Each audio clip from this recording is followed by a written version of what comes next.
Oke baik, Assalamualaikum warahmatullahi wabarakatuh. Bapak Ibu guru yang terhormat, jumpa lagi di channel Gurabat21, channelnya para guru Indonesia, konsisten menyampaikan info valid, komitmen melawan berita hoax. Nah, terkait TPG bulan Mei, sebelumnya Dirjen GTK Kementerian Keuangan itu menyampaikan bahwa pada tanggal 20 itu adalah waktu rekomendasi penyaluran TPG ke Kementerian Keuangan. Proses selanjutnya adalah rekomendasi penyaluran pada setiap tanggal 20 setiap bulannya Bapak Ibu ke Kemenkeu.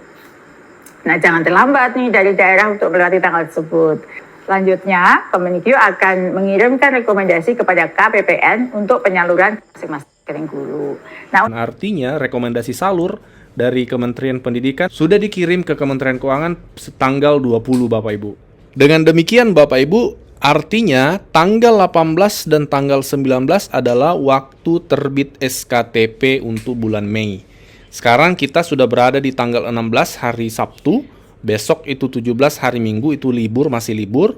Senin Selasa itu adalah hari aktif kerja Bapak Ibu. Jadi estimasinya tanggal 18-19 ini SKTP kita sudah terbit karena tanggal 20 berdasarkan keterangan dari Dirjen GTK itu rekom sudah dilayangkan ke. Untuk gaji 13 sendiri Bapak Ibu ya, itu sudah fix pencairan bulan Juni. Kemenko Perekonomian Pak Erlangga sudah menyampaikan. Pemberian THR merupakan hal yang berbeda dengan pemberian gaji yang ke-13. Jadi saya garis bawahi bahwa THR ini tidak sama dengan gaji ke-13.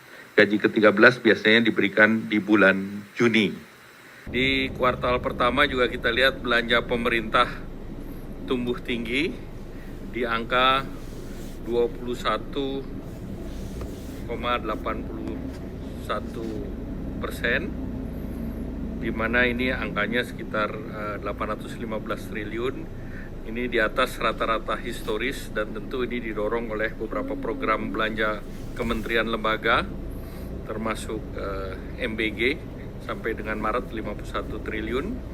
Kemudian stimulasi daripada diskon tarif, THR dan untuk ASN realisasi sebesar 51,65 triliun serta dari pihak swasta maupun ojol. Kemudian indikator ekonomi terkini juga prospeknya positif, yaitu inflasi di bulan April ini sebesar 2,42%, kembali dalam bentangan 2,5 plus minus 1%. Kemudian indeks keyakinan konsumen di angka 122,9. Kemudian neraca dagang juga di angka 3,32 billion dan ini surplus 71 bulan berturut-turut.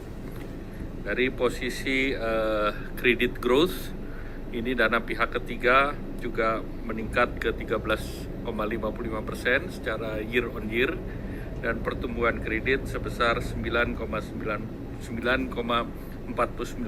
secara year on year juga.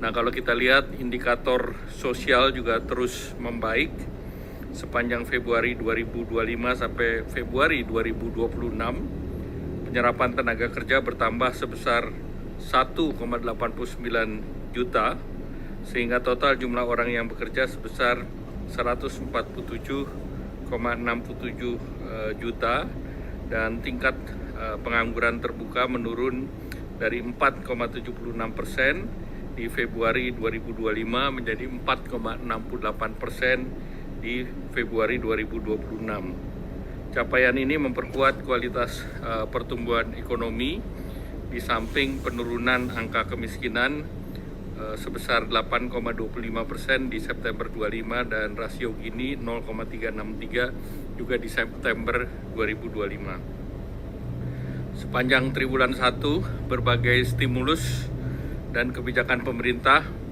mampu mendorong pertumbuhan dan menjadi bantalan terhadap dampak gejolak global, yaitu salah satunya adalah diskon tarif transportasi di Idul Fitri.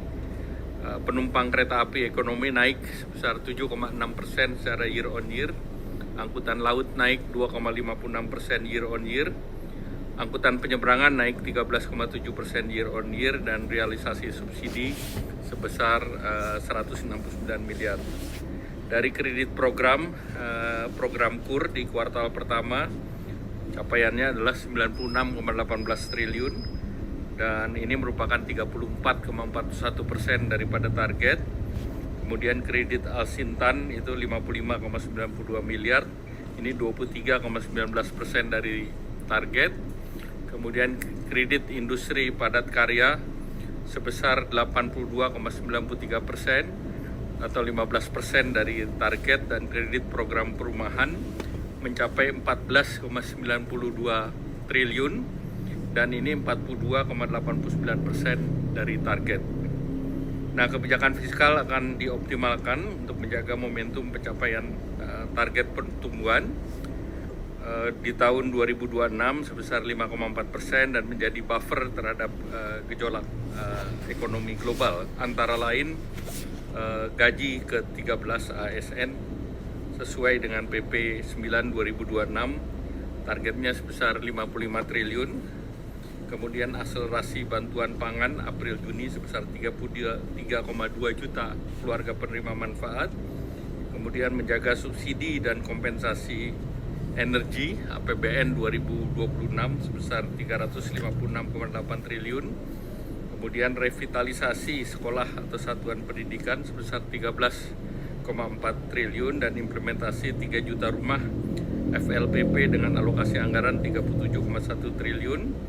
Bantuan stimulan perumahan swadaya sebesar 8,9 triliun dan kredit program perumahan dengan plafon 34. Basis daripada belanja pemerintah kan rendah, dan tahun Q1 kemarin belanja pemerintah menjadi penopang, dan ini juga akan menjadi penopang di Q2, terutama juga kita menjaga daya beli daripada masyarakat.